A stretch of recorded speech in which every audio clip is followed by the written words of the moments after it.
Reverberando é o seu canal de audiobooks esotéricos. Estamos lendo o livro A Mesa do Santo Graal. Este livro ele é dividido em índice, que contém a introdução, parte 1, que tem os 3 primeiros capítulos, a parte 2, que vai até o capítulo 8, e temos a parte 3, que vai até o capítulo 11 e a conclusão. Estamos entrando na parte 2, que são os elementos da tradição do Graal, e vamos iniciar o capítulo 4, Templos do Graal. John Matthews. O caminho para o Graal está no interior. Isso se faz claro pela natureza da busca, nas suas imagens da divina procura pelo que é melhor na humanidade. Assim, o corpo, que sempre foi reconhecido misticamente como um impedimento à realização da liberdade espiritual, torna-se um campo de testes, no qual os bons e maus elementos do indivíduo lutam entre si, um procurando conhecer a Deus, o outro fugindo dele. O templo, que é uma imagem do corpo, desempenha função semelhante, e mais especialmente na história do Graal, no que reflete a dualidade que há no coração de toda a matéria e o desejo da humanidade de conquistar seu eu dividido, estendendo-se para encontrar-se com o amor da criação que vem do alto. É isso que, como vimos no ensaio de Geoffrey Ashe, estimula a nostalgia de tempos antigos, quando existia harmonia em toda parte e a divisão permanecia desconhecida. 1. Quando Sir Lancelot, em Le Morte d'Arthur, de Thomas Malory, depois de muitas aventuras, chega finalmente à Capela do Graal, uma voz celestial avisa-o para não entrar. Hesitante, do lado de fora da porta, ele, apesar de tudo, olha para dentro e vê uma mesa de prata e o vaso sagrado, recoberta com seda vermelha, e muitos anjos ao seu lado, e diante do vaso sagrado, um bom homem vestido como um sacerdote. E ele parecia estar no sacrifício da missa.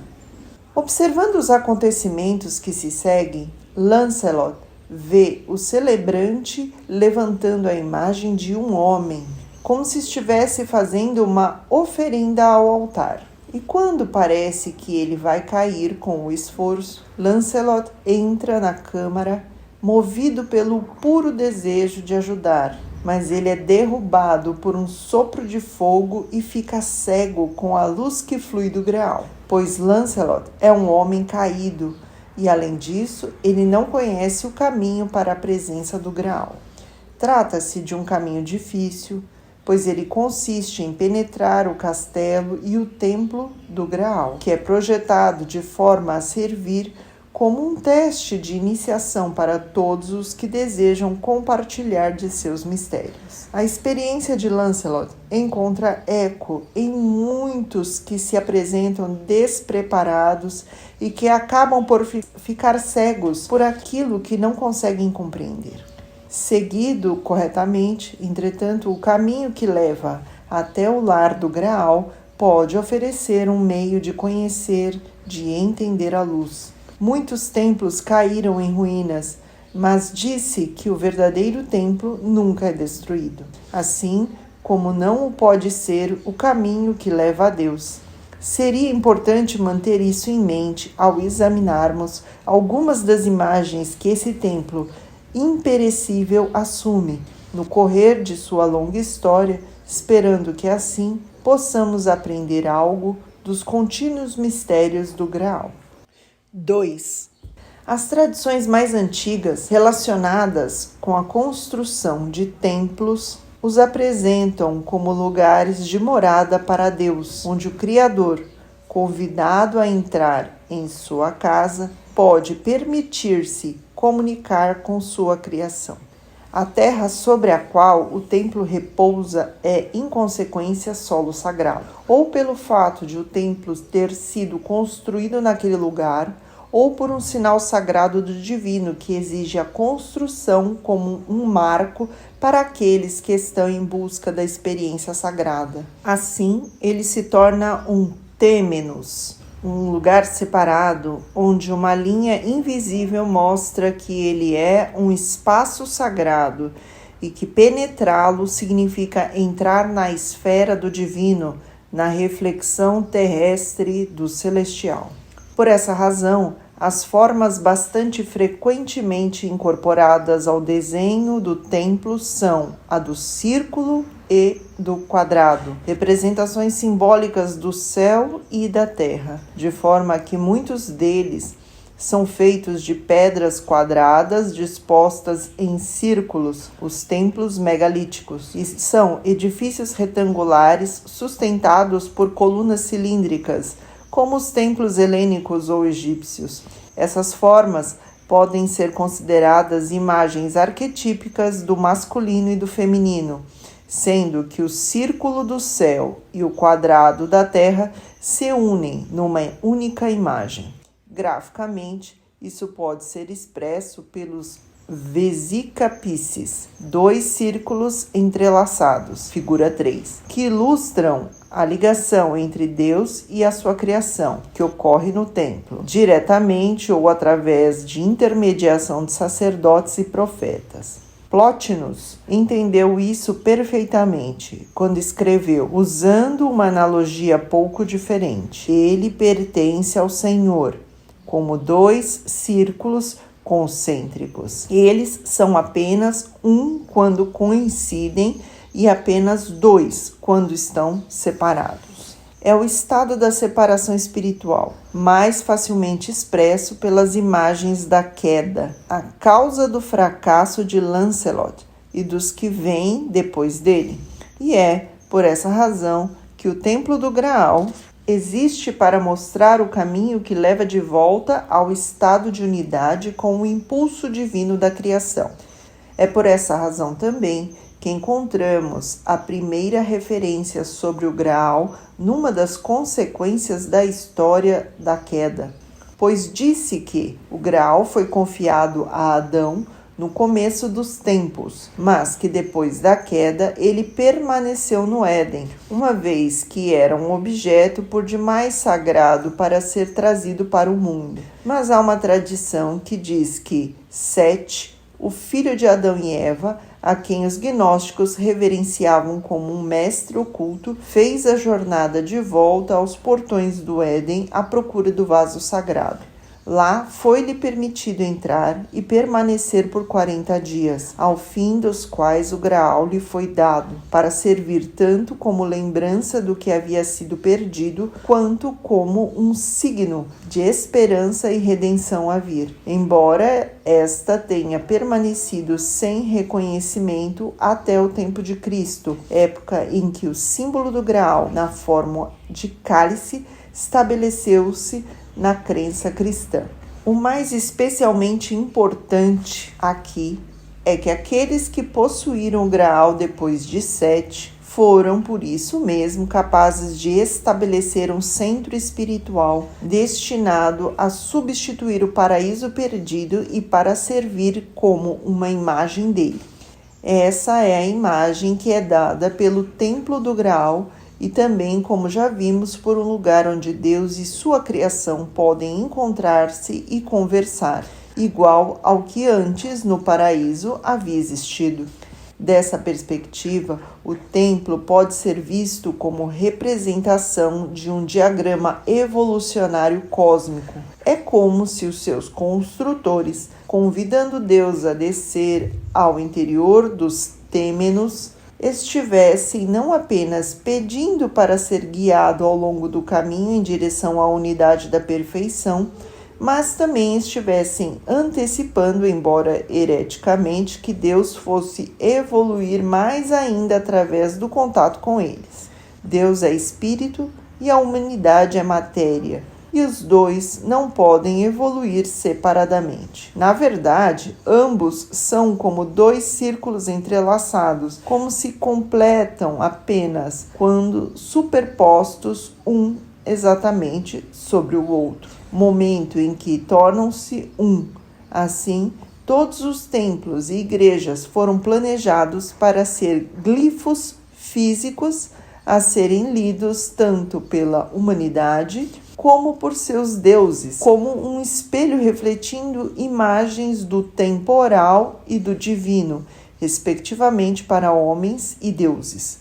Essas imagens estão na iconografia da Virgem Maria, que se torna um templo humano e um recipiente para o divino, e cuja resposta ao anjo da Anunciação é iconograficamente representada em escrita invertida, como se os caracteres estivessem refletidos num espelho. Essa inversão se faz para que o poder angélico que está acima dela possa ler suas palavras. Além disso, a própria Maria algumas vezes é designada como sendo um espelho da grandeza de Deus.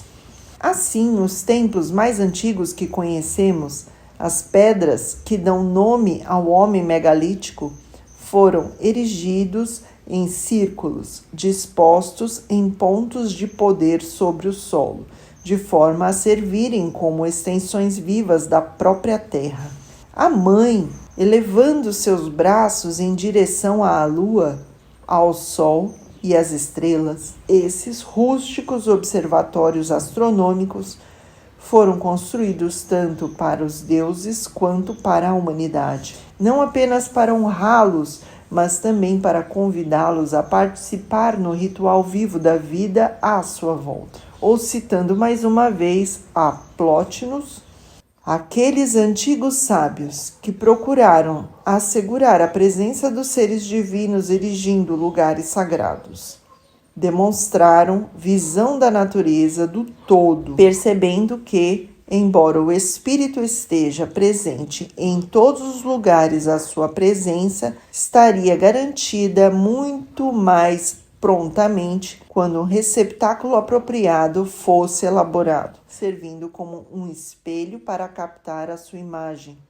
Na sua forma mais completa e mais complexa, esse espelho cósmico, para captar o reflexo de Deus, torna-se também um iniciador ao divino mistério da criação, o perfeitíssimo objeto da busca. Nesse sentido, ele pode ser expresso pelo padrão eternamente fixo, mas mutável do labirinto. E não é nenhum acidente o fato de que os arquitetos das catedrais góticas, como a de Chartres, numa tentativa de codificar o mistério do templo no desenho das grandes igrejas medievais da Europa, tivessem decidido incluir essa forma tão frequentemente tanto em paredes como em pisos. O Templo do Graal foi um resultado lógico disso, e não é de se surpreender se descobrirmos o quão proximamente ele corresponde, em suas muitas representações, ao arquétipo tradicional. 3. As imagens do Templo do Graal são consistentes. Normalmente, ele está no topo de uma montanha, por sua vez, está cercada ou por uma floresta impenetrável ou por águas profundas. Se há algum acesso, é através de uma ponte perigosamente estreita, como uma lâmina afiada, que tornou-se conhecida como Ponte da Espada. Para tornar a entrada mais difícil ainda, todo o templo, ou o castelo que o continha, frequentemente girava muito rápido, fazendo com que fosse quase impossível entrar pelos meios normais.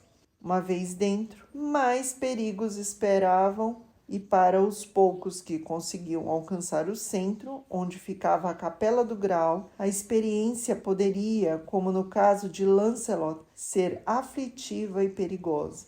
O castelo também tinha seus guardiões humanos. O mito, num estágio mais antigo, incluía uma família de reis, apoiados por um corpo especialmente escolhido de cavaleiros, que apareciam para servir e proteger o vaso sagrado.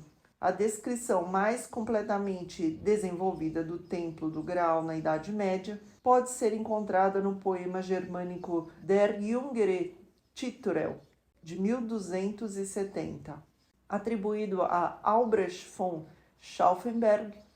Aqui a linhagem dos reis do Graal remonta a Salomão, um detalhe que, como veremos, é de alguma importância, mas a ambientação é firmemente medieval em seus detalhes. De acordo com Albrecht Titurel, o avô de Parzival, o famoso cavaleiro do Graal, tinha 50 anos quando um anjo lhe apareceu e anunciou que o resto de sua vida deveria ser dedicado ao serviço do vaso sagrado.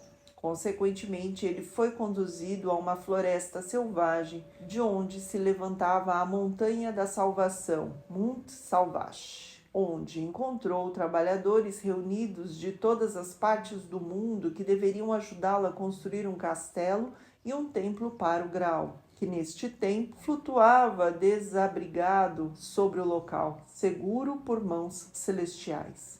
Assim Titurel pôs-se a trabalhar e nivelou o topo da montanha, que ele descobriu ser de ônix e que, quando polido, brilhou como a lua.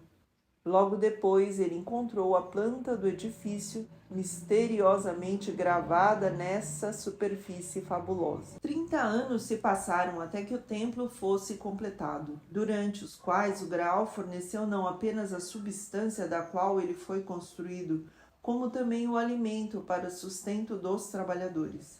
Já aí o Graal é visto como um sustentador, uma função que continua a desempenhar, mas mais raramente e de forma importante para a sua argumentação, ele é visto aqui contribuindo diretamente para a construção de seu próprio templo, tornando uma parte de outro, sendo a origem do desenho não humana. Nesse ponto, Albrecht dedica 112 versos de seu poema a uma descrição do templo, tão específica em detalhes que chega a nos fazer pensar que se trata mesmo de um edifício existente. O templo é alto e circular, encimado por uma grande cúpula. Em torno dele há 22 capelas dispostas na forma de um octógono, e sobre cada par dessas capelas há uma torre de sino octogonal encimada por uma cruz de cristal branco e uma águia de ouro. Essas torres cercam o domo principal, feito de ouro vermelho e recoberto de azul. 3 entradas levam ao interior, uma no norte, uma no oeste e uma terceira no sul, das quais saem 3 rios, indicando assim um débito em relação à imagem do paraíso com seus rios e portões através dos quais esses rios fluem. A riqueza do interior do templo está além de qualquer comparação, sendo a decoração feita de intrincadas esculturas de pássaros e árvores. Sob um chão de cristal nadam peixes artificiais propelidos pelo ar que vem de foles e moinhos de vento através de tubos ocultos. Em cada uma das capelas há um altar de safira, adornado com cortinas de seda verde com brocados de ouro e prata, e todas as janelas são de berílio e cristal, decoradas com outras pedras preciosas.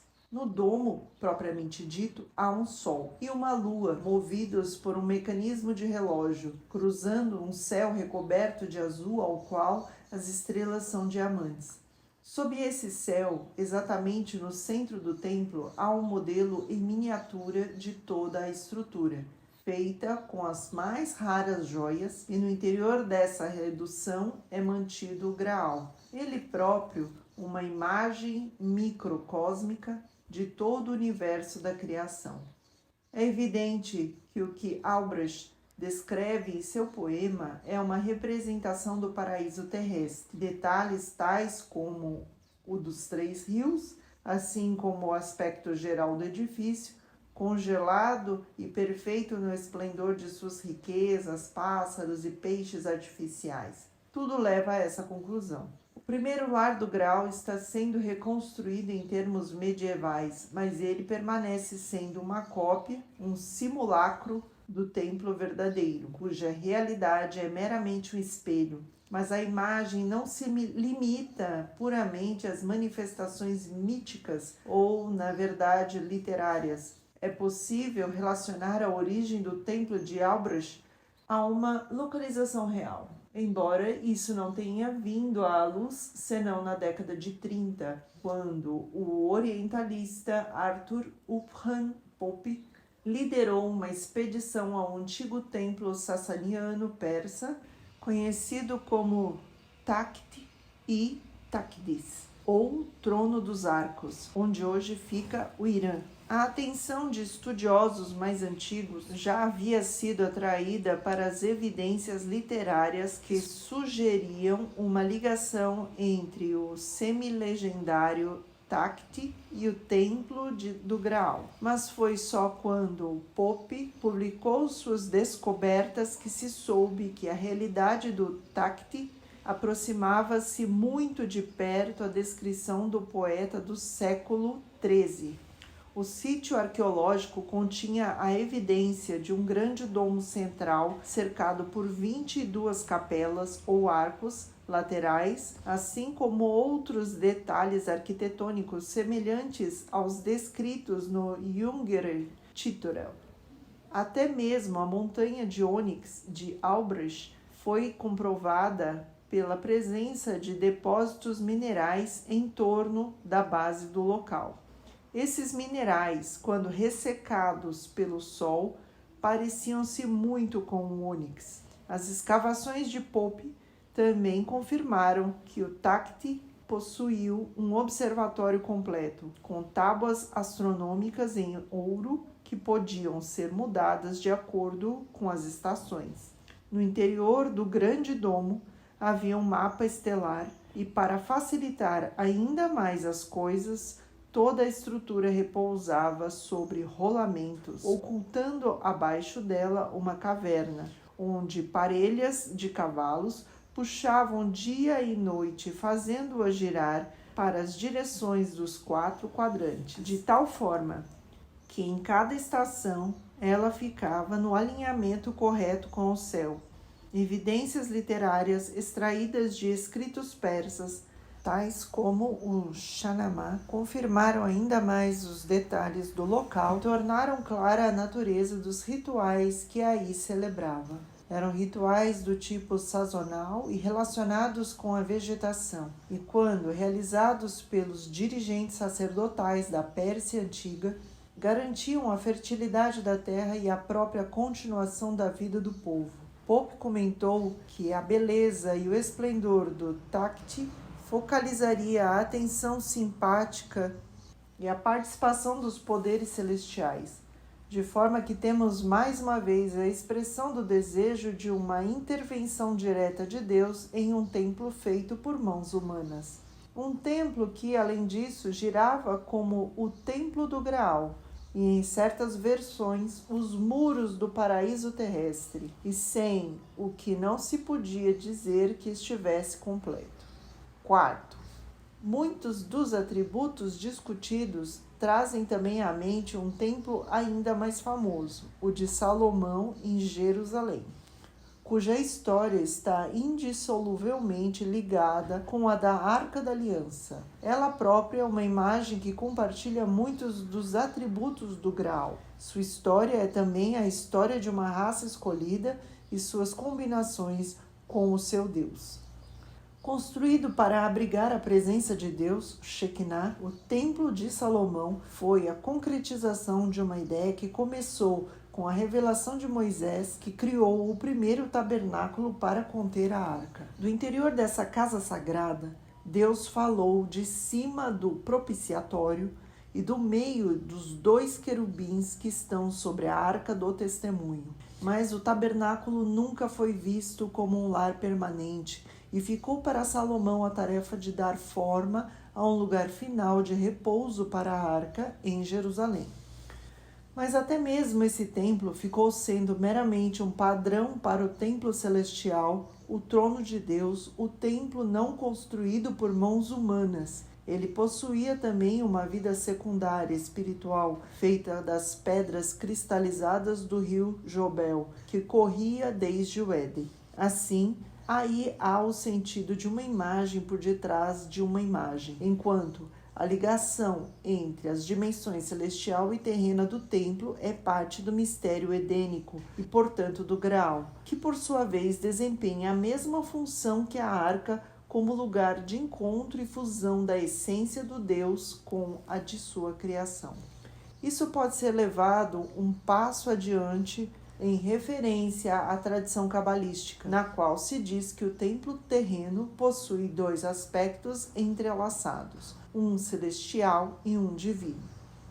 Moisés, que recebeu o plano do templo quase da mesma maneira que Titurel, no poema de Albrecht, é capacitado a testemunhar o mistério que se desenvolve na dimensão divina, na qual o sumo sacerdote é o arcanjo Miguel. Para além desse, há um santuário mais elevado e mais secreto, onde o sumo sacerdote é a própria divina luz. Assim, os mistérios do Graal, que estão submetidos a uma divisão tripla, a da mente, a do coração e a do espírito, ecoam a formação do santuário de Salomão no templo da terra e do céu e no templo da luz. Dizia-se que os adoradores, ao entrar no pátio exterior, haviam atingido o Éden, além deste, o Santo dos Santos, o lugar da moradia da Arca, ou Capela do Graal, onde estão os mistérios do mundo celestial e onde as preocupações da mente e do corpo são deixadas para trás, começando aquelas do coração santificado. Daqueles que foram à procura do Graal, poucos, à exceção de Galahad, passaram além desse ponto, e os que o fizeram foram aceitos no céu. É como se, olhando através de uma janela, os olhos fossem conduzidos além de um vislumbre do mundo imediato, para contemplar os céus e, ao ver, ganhassem a capacidade de enxergar além, através dos escuros abismos do espaço, alcançando o próprio trono de Deus, para aí perderem-se na luz. Lancelot foi derrubado e ficou quase cego com a luz, para a qual ele estava despreparado. Somente o seu filho Galahad teve permissão de olhar diretamente o coração do Graal, e apenas depois do convite direto que lhe foi feito por Deus, uma resposta e uma reversão do convite contínuo feito pela humanidade a Deus, para que este entre no templo construído em sua honra. Um dos mais interessantes relatos não bíblicos acerca do Templo de Salomão é o do historiador islâmico Ibn Khaldun, que afirma que as câmaras subterrâneas do templo, que geralmente se acredita terem sido cavalariças, não eram nada que se parecesse com estábulos. Esses subterrâneos eram construídos para formar um vácuo entre a terra e o próprio edifício, de maneira a impedir influências malignas de o penetrarem por baixo. Há aqui uma sugestão de dualismo na oposição das forças escuras da terra contra as do céu, e isso se confirma pelo que sabemos da construção dos templos gregos e romanos, nos quais o aditum, entendendo-se abaixo da terra, era de importância igual ou talvez maior do que o edifício acima do solo, e que servia como lugar de encontro para os deuses subterrâneos e seus adoradores. Nos tempos medievais, quando o lugar original do Templo de Salomão se transformara numa mesquita muçulmana, a câmara mencionada por Ibn Khaldun tornara-se conhecida como um lugar de entrada e saída para os espíritos dos mortos, enquanto a estrutura original nada permanecera acima do solo. Os cruzados, entretanto, continuaram a referir-se a ele como o Templum Dominum, e o lugar tornou-se sagrado para as três mais importantes religiões da época. Para os judeus, era o local do altar dos holocaustos de Salomão, enquanto para os muçulmanos, sendo o local de onde o profeta havia ascendido ao céu, chegou por algum tempo a rivalizar com Macá, a Meca, e lhe era atribuída a propriedade de flutuar. Assim se refere a ele o geógrafo Idrizi em 1154, como a pedra que se elevou e caiu, lapsus exilians, e que, curiosamente, lembra a descrição de Wolfram von Eschenbach em Parzival no Graal, como lapis exilis, expressão algumas vezes interpretada como a pedra que caiu do céu. E é aí que parece termos um paradigma para toda a história do Graal e do templo construído para abrigá-lo. Pode-se dizer que o Graal, tendo se originado no paraíso, tenha caído, ao ser trazido para este mundo por Sete, por ter sido usado por Cristo na celebração da primeira Eucaristia. Ele é sacramentado e o mundo é redimido, da mesma forma que o Éden perdido, de maneira que ele também se eleva. Igualmente, tanto as pedras usadas para a construção do templo como os planos para sua edificação podem ser considerados caídos do céu. O Templo de Salomão deveria dar origem a várias imitações na história do mundo ocidental, uma das quais, ao menos, interessa-nos em nosso exame do Templo do Graal. Durante as cruzadas, tornou-se prática comum entre os cavaleiros coletar fragmentos da rocha sobre a qual o templo havia sido erigido. Eles traziam esses fragmentos consigo, ao voltar para suas terras de origem, como talismãs de sua visita à Terra Santa. Um desses homens, um cavaleiro francês de nome Arnaud, o Velho, no ano de 1177, trouxe para sua casa um desses pedaços de rocha, juntamente com um fragmento da lança de Antioquia e um pouco do maná dos céus, embora não se relate como ele obteve desse último. De acordo com a crônica latina Lambert de Ardres, Arnaud iniciou a construção de um castelo para abrigar essas relíquias sagradas. Tratava-se de um castelo de desenho curioso, contendo aposentos dentro de aposentos, escadarias em espiral que não levavam a lugar algum, lógias ou claustros, uma característica do castelo do Graal de Chêtien, e um oratório ou capela construído como um templo de Salomão. De acordo com Lambert, foi aí que Arnaud depositou os objetos por ele trazidos.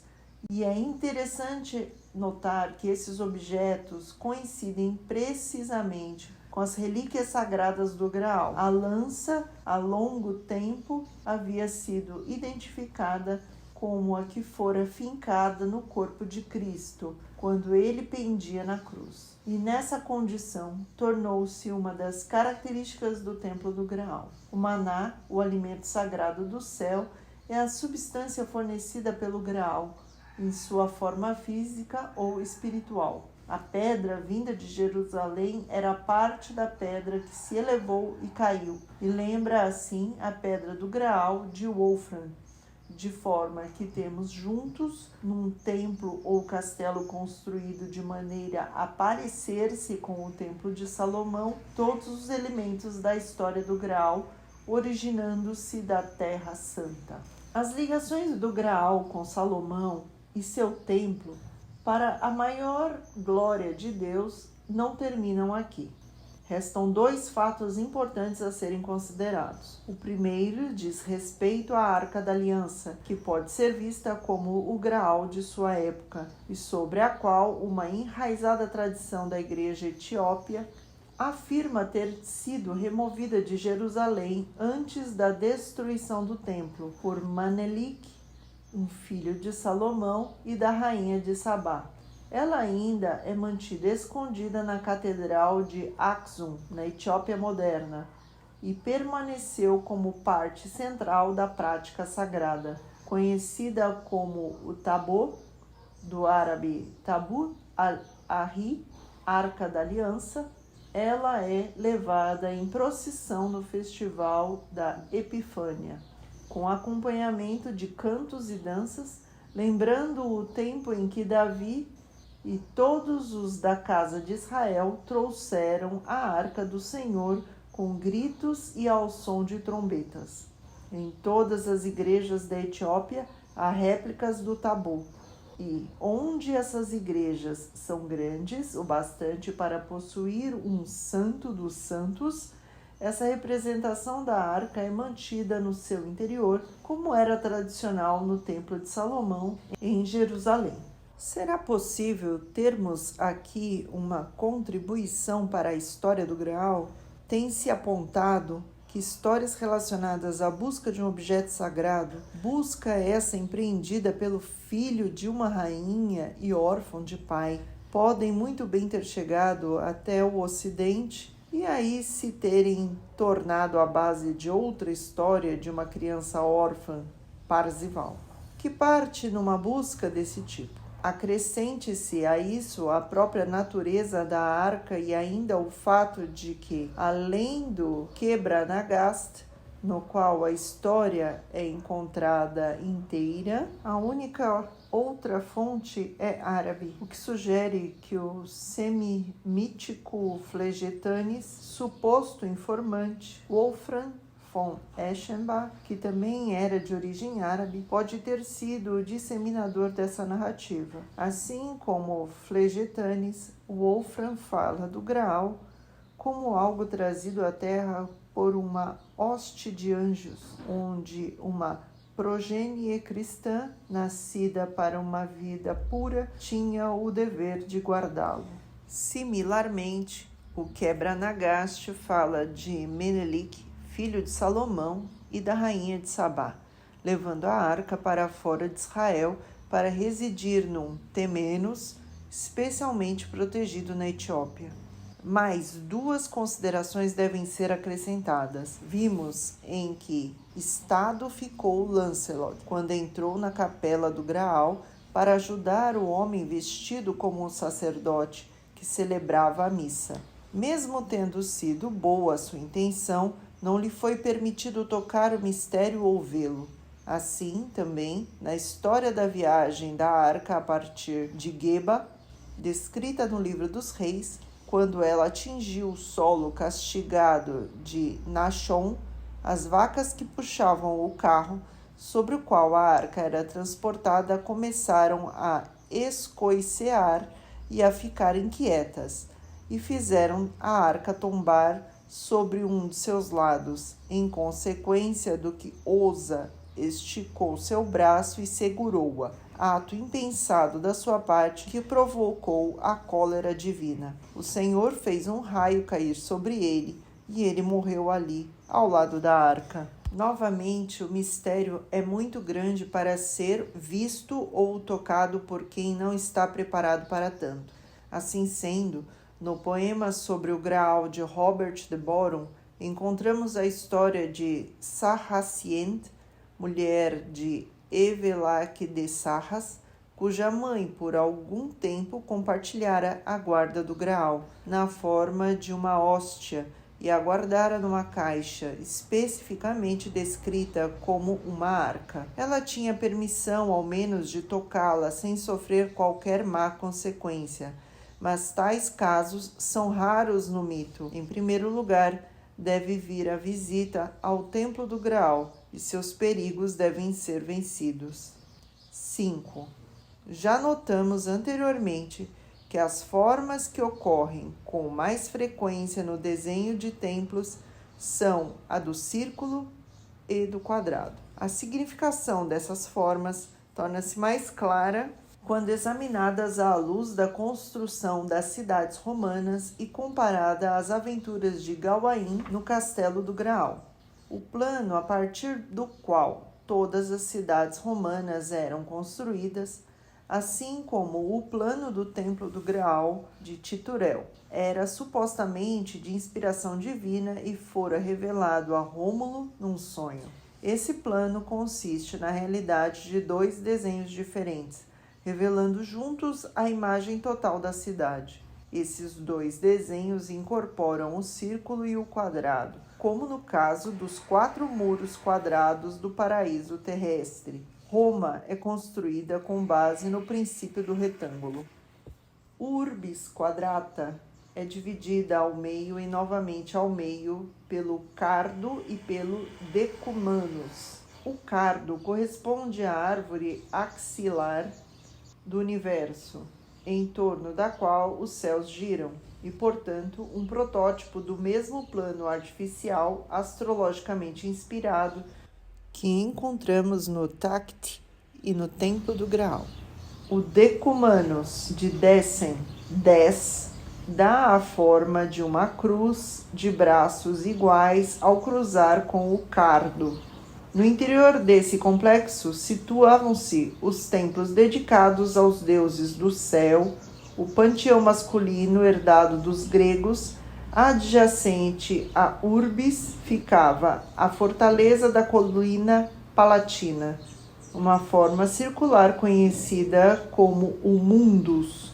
Aí era o lar dos deuses escuros do mundo subterrâneo e da antiga adoração feminina da Terra-mãe, a deusa sombria que detinha o segredo do nascimento e da morte em suas mãos. Por causa disso, no centro do Mundus havia um buraco na terra, coberto por uma pedra chamada Lapis Manalis, levantada somente 3 vezes por ano para a entrada e a saída das almas mortas, seguindo o padrão estabelecido pelos templos gregos e seguido mais tarde pelos construtores salomônicos. Temos aqui um exemplo da escuridão oculta no centro das coisas. O antigo culto à mãe coexistindo com as deidades masculinas e ilustrado pelas formas do círculo e do quadrado. No aspecto do Templo do Graal, conhecido como Castelo das Maravilhas, encontramos a aventura de Gawain e o tabuleiro mágico de xadrez. Gawain, o herói solar cuja força aumenta com o meio-dia e diminui com o anoitecer, entra no reino feminino do castelo circular, onde encontra um tabuleiro de xadrez com peças que se movem sozinhas, apenas obedecendo à vontade de cada um dos jogadores. Gawain começa a jogar uma partida contra um adversário invisível e perde. Zangado, tenta jogar o tabuleiro e as peças no fosso do castelo por uma janela, e nesse momento uma mulher emerge das águas do fosso para impedi-lo. Ela é identificada por suas vestes, ou vermelhas ou negras salpicadas de estrelas. É um aspecto da deusa. Depois de inicialmente repreender Gawain por sua cólera e falta de sensatez, torna-se uma aliada e protetora, reaparecendo mais tarde como uma aparência diferente, como sua guia em direção à conquista do Graal.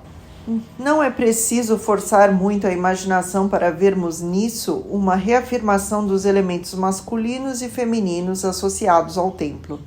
Gawain entra num têmenos circular feminino e encontra no seu interior um tabuleiro quadrado masculino, nada menos do que o quadriculado em branco e preto, uma reconciliação das duas figuras anteriormente opostas. Quando tenta se livrar do tabuleiro, é impedido por uma agente da deusa que, ajudando-o na continuação, ensina a ele a necessidade de estabelecer um equilíbrio entre os lados masculino e feminino de sua natureza. Essa história é confirmada por uma história posterior do mito do Graal, que nos traz de volta aos temas tanto do Templo de Salomão quanto da Arca da Aliança. Em Malory e em outras fontes, há numerosas referências ao navio de Salomão, uma embarcação misteriosa que transporta os cavaleiros da busca e até mesmo o próprio Graal do mundo cotidiano para o lugar, fora das dimensões e do tempo, onde está o vaso sagrado, e daí para o mundo cotidiano. De fato, entretanto, ela faz mais que isso, sendo, de certa maneira, não diferente de uma espécie de máquina mística do tempo, programada para levar a mensagem do Graal através dos tempos, da época de Salomão à época de Arthur. O navio não foi construído pelo próprio Salomão, mas por sua mulher chamada de Sibyl, na lenda dourada medieval, mas identificada como Belquis, a rainha de Sabá. De acordo com uma outra tradição do Graal, ela havia dado um vaso de ouro a Salomão como presente de casamento. Uma taça que mais tarde foi colocada num altar na Catedral de Valência como o protótipo do Graal. De acordo com a história relatada em Quest del San Graal, certos objetos eram colocados no interior do navio, que era então posto a navegar sem timoneiro, através do tempo e do espaço, até a era da busca do Graal. Esses objetos eram a coroa de Salomão, a espada do rei Davi, um grande leito supostamente feito de árvores do crucifixo e 3 ramos da árvore do conhecimento, do Éden, um vermelho, outro branco e o terceiro verde, colocados de maneira a formar um triângulo sobre o leito, do qual podia ser suspensa numa canópia. Não deveríamos nos surpreender de encontrar imagens do paraíso no navio de Salomão. Uma vez que o barco é claramente uma imagem do templo, agora flutuando no mar do tempo, seu destino, o país do Graal. Mas talvez o detalhe mais importante seja que ele contenha madeira da árvore que cresceu, supostamente de um ramo trazido por Adão e Eva do paraíso e plantado na terra. Acredita-se amplamente na Idade Média que dessa árvore havia sido construída a cruz de Cristo. Parte dela também havia sido usada para fazer a Arca da Aliança. A presença dessa madeira no templo flutuante, que era o navio de Salomão, dá margem a uma especulação fascinante. O navio, como já se diz, fora construído por iniciativa da esposa de Salomão. Assim, ele torna-se uma expressão dupla do arquétipo feminino, frequentemente visto como um vaso e algumas vezes representado iconograficamente como um navio. Ele é, portanto, o protótipo de todas as imagens tradicionais do vaso humano, o útero da terra, o útero da mulher. Maria como o Graal vivo, que leva no seu interior a luz do mundo, e o sangue que será derramado em grande quantidade na taça que, por sua vez, tornar-se-á o Graal. No interior desse templo feminino são colocadas as imagens do reinado, espada e coroa, juntos com os 3 ramos da árvore do conhecimento, coloridos de vermelho, branco e verde, as cores do processo alquímico. Lido dessa forma, o mito torna-se claro. Pode ser visto como uma expressão do masculino contido no interior do feminino, do quadrado do interior do círculo, imagens do templo do Graal em todos os seus aspectos. Em Quest, os cavaleiros do Graal viajam juntos por um breve tempo na embarcação misteriosa. Quando se realiza a cura do rei ferido, o ato final de Galahad e seus companheiros é transportar o vaso sagrado para Sarras, a cidade sagrada, em si própria uma imagem do paraíso na terra. Eles o fazem no Templo de Salomão, flutuante e devido ao seu papel de imitação de Cristo. Galahad deita-se no grande leito feito da madeira da árvore do crucifixo. Simbolicamente, ele está sendo submetido a uma espécie de crucificação. E assim, o fazendo, chega à realização do trabalho do Graal para aquela idade. Entretanto, depois da morte de Galahad, devemos acreditar que o navio retornou a estas praias, aproximando novamente o Graal à espera do próximo postulante e do tempo de ser novamente redimido, auxiliando assim a redenção do tempo em que esse evento distante ocorrer, à nossa época, talvez. Mas a imagem do templo como um vaso e a do Graal como um vaso humano leva-nos ao aspecto mais fundamental do templo do Graal. Na verdade, do templo em qualquer parte, ao aspecto do templo no homem. Essa tem sido uma noção comum desde tempos antigos. No Chandogya Upanishad, afirma-se que, no centro do castelo de Brahma, em nosso próprio corpo, há um pequeno altar, na forma de uma flor de lótus, e no seu interior pode-se encontrar um pequeno espaço. Deveríamos encontrar quem aí habita e desejar conhecê-lo, pois todo o universo está nele e ele habita o interior de nosso coração. Poderíamos também dizer, no centro do castelo do Graal, em nosso próprio corpo, há um altar e no seu interior pode-se encontrar o Graal do coração. Na verdade, deveríamos procurar conhecer e entender esse habitante. Ele é o fragmento do divino contido no interior de cada um de nós, como as centelhas da criação não caída que os gnósticos viam presas no interior da carne e envoltório humano. Essa luz brilha no interior de cada um, e a verdadeira busca do Graal consiste em trazê-la à superfície, alimentando-se até que seu brilho se espalhe pelo mundo. Chaque homme porté à jamais l'âge de son temple. Cada homem sempre tem a mesma idade que seu próprio templo, escreveu Henry Corbin, acrescentando que a realização do templo em Montsalvage foi uma espécie de segundo nascimento para Titurel, que depois disso é visto com 400 anos de idade, mas perfeitamente preservado. O Templo do Graal é realmente uma casa de compensação, divina para as almas dos que saem à sua procura. Uma espécie de paraíso do julgamento, cujas paredes de vidro, como o chão do Templo de Salomão, refletem a verdadeira natureza daquele que busca e exigem que ele se reconheça a si mesmo. A imagem do homem é a imagem do templo, que notaram escritores tão diferentes como Corbin, Schwaller de Ludwig-Bligmont e Kate Critchlow. O homem deve fazer de si mesmo um templo para ser habitado por Deus. Esse é o objeto de todos os testes: a ponte da espada e a porta que gira, a cama perigosa e a luz cegante do Graal. O conceito começa no Egito dos faraós, se não tiver começado antes, nas cavernas que foram a primeira habitação da humanidade, e continua através das escolas platônica e neoplatônica de pensamento. Para elas, o templo era a expressão microcósmica da beleza e da unidade da criação, entendida como uma esfera. Assim expresso, ele se refletia na alma e tornava-se, na verdade, uma ponte para a recordação ou contemplação da integridade da criação.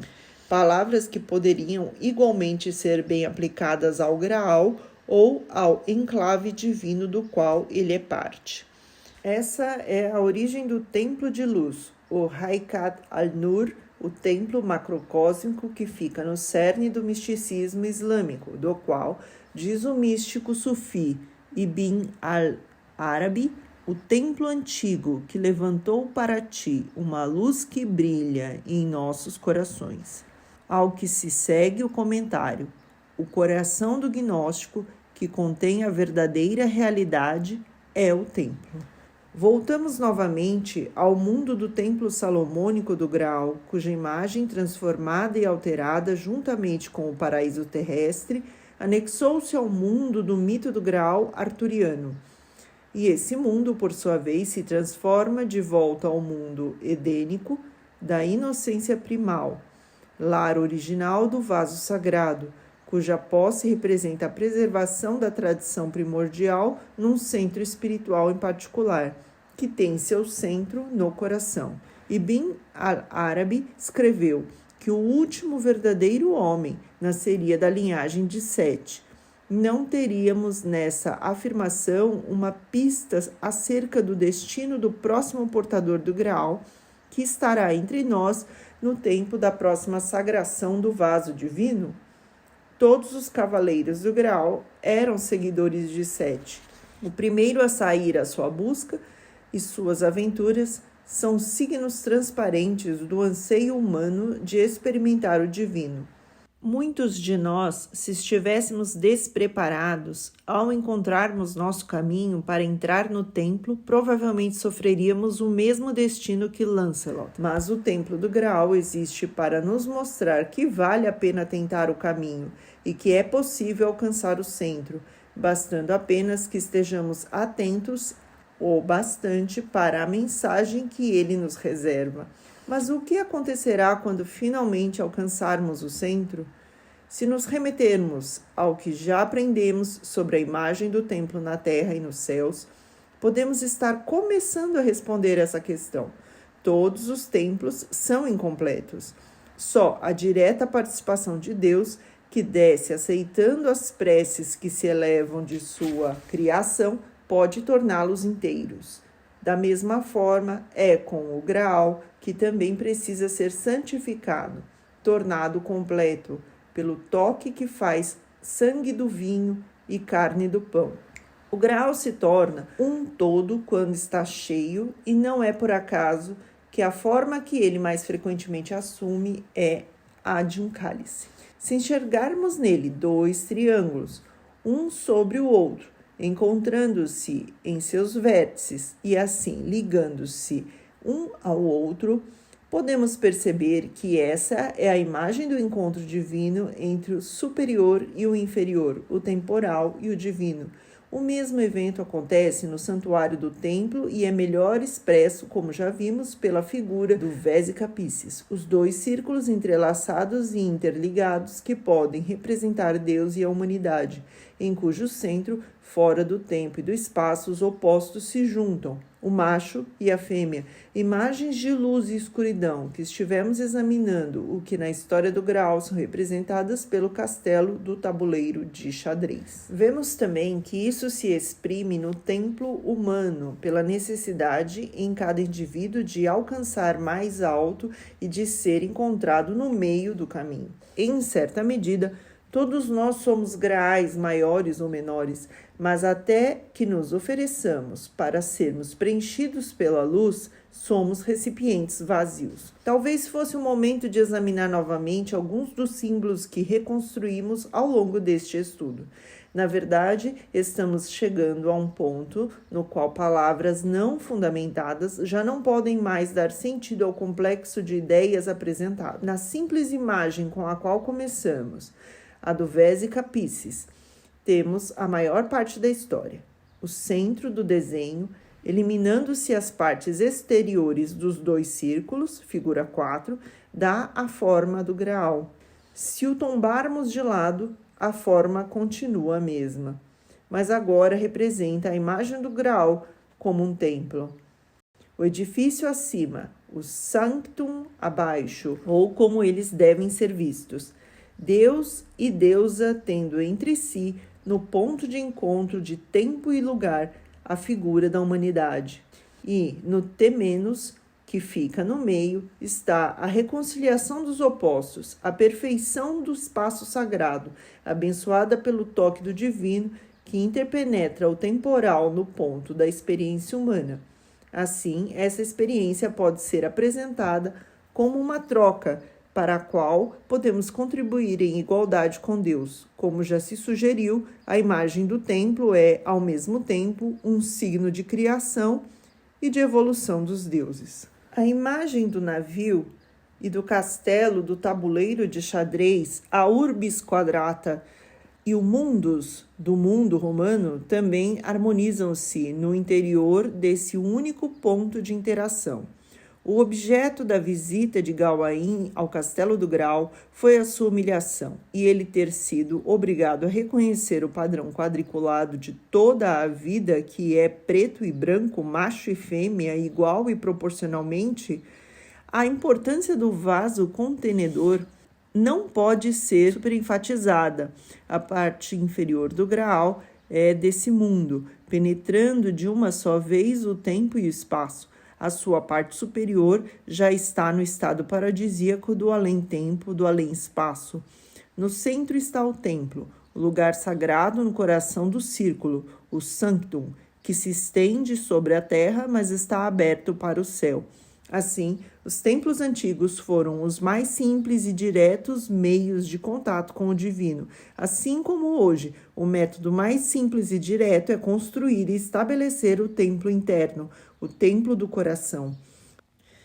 Lidando com a resposta da humanidade à voz de Deus, o Verbo, o texto gnóstico Authoritative Teaching diz: o homem insensato ouve o chamado, mas ignora o lugar ao qual foi chamado. E ele não pergunta: onde é o templo no qual eu devo entrar e cultuar minha esperança? Dificilmente se poderia ser mais claro que isso. Na busca do Graal, não fazer uma pergunta importante é o motivo do fracasso de muitos cavaleiros que chegam ao castelo. É o fracasso de Lancelot e de todos os que não ouvem a voz da luz. Os ensinamentos cabalistas dizem que o templo foi destruído, mas não o caminho da purificação, da iluminação e da união que nele permanece oculta. Pois quando a alma aperfeiçoada da humanidade se eleva como incenso ao altar dourado do coração e passa através das mais interiores cortinas do seu ser para o Santo dos Santos interno, então os dois querubins que montam guarda a Arca da Aliança do Coração estão unidos na presença de um, em quem a alma reconhece sua vida eterna e uma própria união com ele. Daí por diante, a alma é chamada de a vivente, Hayá, ou uma e única Yeridá, a perfeita. A luz chegou como uma verdadeira língua de fogo sobre todos os que alcançarem o centro do templo, e lá encontrarão o trono de Deus no coração de sua criação. Esse era o objetivo dos Cavaleiros do Graal, do Templinsen de Wolfram von Eschenbach, os reis sacerdotes que construíram o Tactis ou os templos do Capitólio em Roma.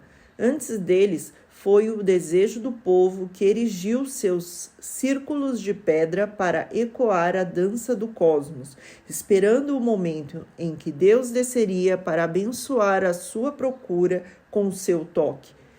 E assim nós, os modernos seguidores do Graal, esperamos hoje por aquele toque que desperta a luz interior, como devem fazer todos os que procuram entrar no templo dos mistérios.